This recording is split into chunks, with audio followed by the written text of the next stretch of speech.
Welcome back to my KEEPUP channel. NYC's Roosevelt Hotel becomes epicenter of city's 60,000-strong refugee crisis in shocking scenes from Manhattan. Hundreds of migrants have been sleeping outside of Manhattan's Roosevelt Hotel for a second day in a row as NYC Mayor Eric Adams said the crisis is not over. Swathes of asylum seekers, hailing from a number of South American and African countries, lined the streets sleeping on cardboard overnight because the migrant hotel has reached capacity. "I want a better life," one migrant told DailyMail.com from the queue outside the chaotic migrant epicenter on Tuesday morning. The immense number of migrants arriving from southern states continues to rise as a result of policies that caused thousands of asylum seekers to overrun the U.S.-Mexico border. New York City is currently housing more than 56,000 migrants across around 200 makeshift sites, while thousands more are in the city's shelter system. But buses keep arriving week on week, transporting people from the border. The Roosevelt Hotel, which was shuttered 3 years ago, is one of several hotels that have been transformed into emergency centers as the city struggles with an influx of migrants. New York is bound by a decades-old consent decree in a class action lawsuit to provide shelter for those without homes. As a result, the Roosevelt Hotel and others have become hubs for refugees within walking distance from Times Square, the World Trade Center Memorial Site and the Empire State Building. Over the weekend, the migrants were handed small red tickets with digits on them, and once in a while hotel workers would come out and call numbers to let people inside the air-conditioned lobby. Others, desperately pushing closer to the front to get inside, were left to wait outside in the New York City heat. The desperate people looking to get inside the hotel early on Tuesday morning were speaking a number of languages, including Spanish, French and Arabic. Mohamed, a migrant from Diangame in Senegal, has been waiting on the streets of New York City for 5 days, desperate for a spot to rest his head. He told DailyMail.com, "We're night and day here. I don't know what's going to happen now." Savi Khalil, from Mauritania, arrived in New York 2 months ago, before being transferred to Ohio and moving back to the Big Apple. He was living in the Magma Hotel in Queens before being thrown out. He told DailyMail.com from the line on Tuesday, "They moved all of us out. They said they wanted to move a family in." Khalil was then put into one of the city's shelters, but has tried his shot at getting into the Roosevelt Hotel. He added, "My friend said they'd been here 3 days. They slept here on the street for 3 days. I want a better life. I wish them a better life. We are suffering in our country. We don't have nothing to protect us from the heat. We can't stay here night after night. The application process is so slow.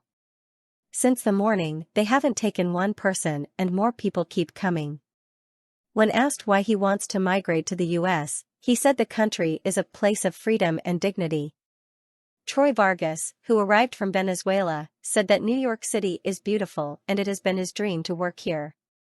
He said from the Midtown Manhattan street, "I want to work in the United States and learn." Muhammad Fatima, who hails from Bhutan in South Asia, has so far spent 3 nights on the streets. He told DailyMail.com, "I want a break. We sleep on the streets, it's hard. I want to rest, I want to sleep. I want any place to sleep. I came to America, a free and democratic country. I love America more than my country." Eric Adams said in a statement on Monday, "Children and families continue to be prioritized and are found a bed every night. While we at least offered all adults a temporary place to wait off the sidewalks last night, some may have chosen to sleep outside. And, in all honesty, New Yorkers may continue to see that more and more as hundreds of asylum seekers continue to arrive each day. Many have now spent 2 nights sleeping on the streets of New York, after being dropped off on buses from the southern border in Texas. Unless they are inside the hotel, many have been refused entry to use the restroom inside. One migrant, named Mary, who traveled from Venezuela, told the city that she was in floods of tears after hotel workers refused her use the restroom at 2 a.m. She wandered the streets looking for somewhere else to use the toilet. A group of men, from Chad in Africa, huddled around a gutter to wash their feet before praying in the line on Saturday amid their long wait to get inside. The long line of migrants hail from many different countries including Venezuela, Ecuador, Sudan, Bhutan, Mauritania, and Senegal. Following the scenes in Midtown, the Legal Aid Society and the Coalition for the Homeless slammed the city for allowing the migrants to sleep on the streets. They said in a statement, "There is no dispute that the city has a legal obligation to find an appropriate placement for anyone in need of shelter in a timely fashion. Denying new arrivals placement and forcing people to languish on local streets is cruel and runs afoul of a range of court orders and local laws."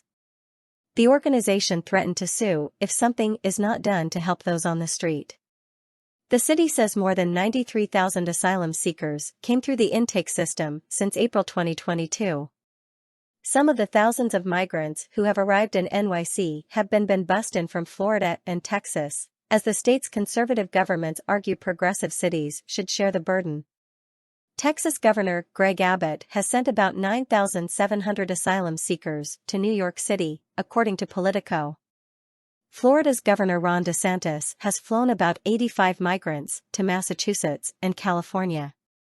NYC Mayor Eric Adams responded by sending migrants to red states, with some even being sent as far as South America and China. The Democrats spent about $50,000 of the city's money to send 114 migrant households elsewhere, with 28 families sent to Florida, with 14 sent to Texas, and a few to Colombia, and one family to China after being allowed to choose their destination. Adams, who has called the immigration crisis a disaster, has opened 174 emergency shelters and intake centers. The city is slated to spend more than $4.3 billion to try and slow the crisis. Adams has also scrambled to house migrants while asking for help from the federal government. He said previously, "New York City continues to receive thousands of asylum seekers each week, and we have stepped up and led the nation, but this national crisis should not fall on cities alone to navigate. We need a national solution here." The mayor also previously slammed DeSantis and Abbott for busing migrants to New York and other northeastern locales in what he called a political stunt. Earlier this year, Adams visited the U.S.-Mexico border and called the situation a disaster that needed to be addressed at the federal level. Why isn't this considered a disaster?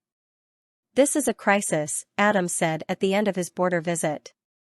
"No one is coordinating this national effort," he said from Texas. Source: dailymail.co.uk. Please like, share, and subscribe. Thank you for watching.